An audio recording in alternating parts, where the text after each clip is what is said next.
أعوذ بالله من الشيطان الرجيم بسم الله الرحمن الرحيم السلام عليكم ورحمة الله تعالى وبركاته. My courtesy and respect to our Professor Dr. Brother Arnold Alferez, OCDS, my former teacher during my college time. My topic is about the MNLF, MILF, and the BIFF, the Moro Movement, to be discussed to you by yours truly, Muhammad Ali M. Usman. Before I proceed to my topic, let's have a short discussion about the fighting Moros during 1630s to 1930s. The Sultan of Sulu, Sultan Kudarat of Cotabato, Zamboanga, Cagayan, and the General Santos.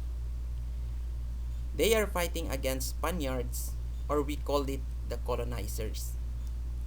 The colonizers used lanta, yes, the lantaka, in order to defeat the Moros, but it's hard for them to defeat. Spain conquered Luzon, Visayas, and believing that Mindanao also.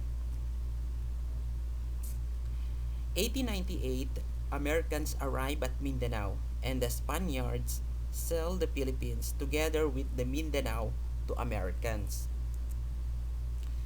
1920, submitted to American rule. They called the Moros as a wild tribe because they are uncivilized. The group of Moro leader during the time of President Manuel L. Quezon, they petitioned to become independent. 1960, the fighting of Muslim and Christians arises. The Ilaga and Barracuda, it is the private army of the Muslim and the Christian.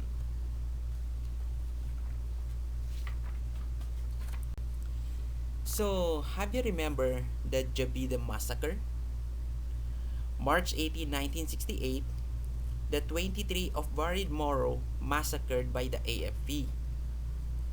And it was served as an instrument to formulate a group for the Moros against the Marcos regime.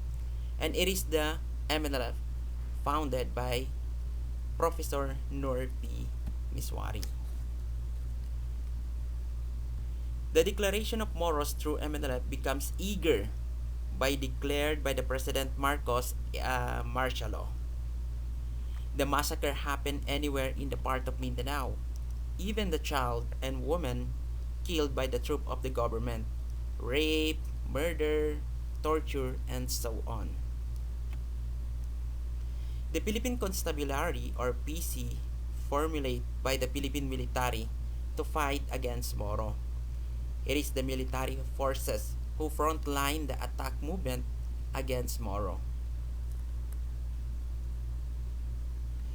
The fighting in Mindanao continues until caught the attention of President Marcos.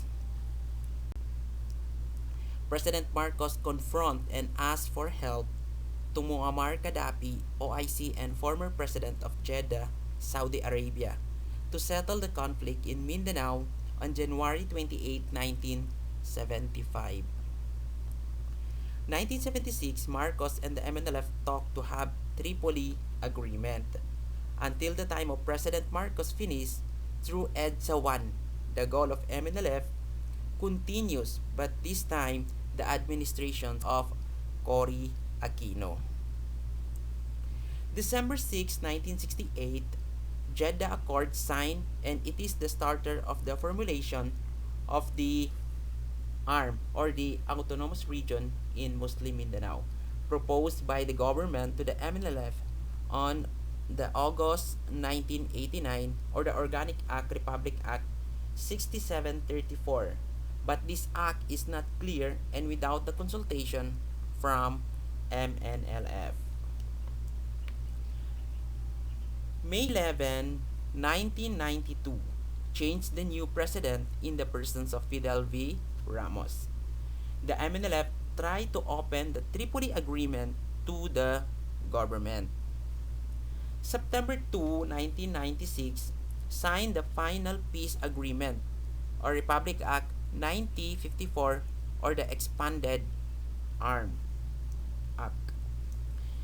And Miswari appointed as governor of the said region. Miswari said that tagumpay ang ating pakikibaka.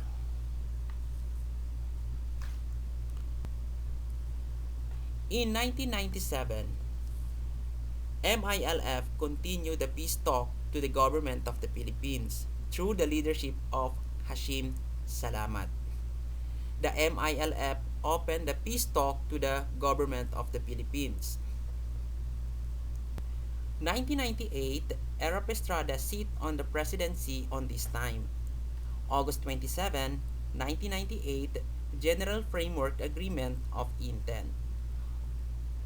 October 28, 1999, peace talk opened and President Erap boastfully said that within 8 months, I finish the peace talk agreement against Moro.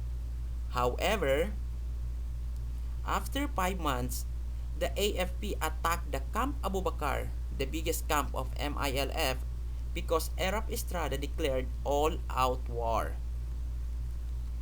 January 20, 2001, Erap Estrada impeached by the people through EDSA People Power 2 filed a case of gambling and changed by Gloria Macapagal Arroyo out jihad. March 24, 2001, Tripoli Agreement on peace talk in Malaysia. 2003, Hashim Salamat are the one who belong to those killed during the attack by the armed forces of the Philippines. The entire Moros felt frustration during that time. But the dedications of the Moros are not simply easily broken. Al-Hajj Murad Ibrahim are the one who placed the position of the late MILF leader Hashim Salamat. The faith and dedications of the entire Moros arise to the new leader of the MILF through Al-Hajj Murad. August 5, 2008, the signing of MOA Ad. Many things happened but the signing is very difficult until the president changed in a person of Ninoy Aquino. Framework Agreement on the Bangsamoro or FAB, Comprehensive Agreement on the Bangsamoro or CAB, and the Bangsamoro Basic Law. This is the foundations of the Bangsamoro government. The time of President Duterte achieved the signing of agreement and the result is the present BARM nowadays.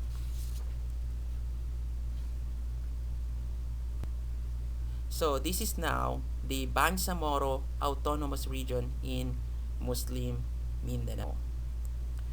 However, the BIFF or Bangsamoro Freedom Fighter founded by Umbra Cato in 2010 disagree about the signing of the MILF and the government of the Philippines. Cato broke with the Moro Islamic Liberation Front or MILF in 2008 because he disagreed with the MILF acceptance of autonomy rather than full independence. In 2008, after the Philippine Supreme Court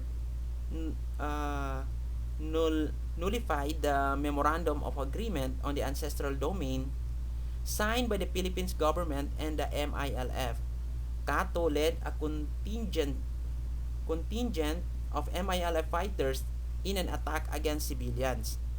In December 2010, Cato formed the BIFF.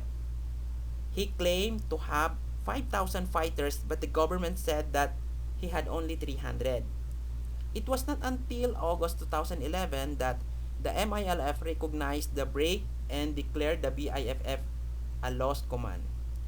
The BIFF rejected the 2012 Framework Agreement on the Bangsamoro, a preliminary peace agreement signed between the government of the Philippines and the MILF and vowed to continue their fight. So, from MNLF, MILF to BIFF. So, those are the social movement of the Moros. So, that's all. Thank you so much and wassalamualaikum warahmatullahi ta'ala wabarakatuh.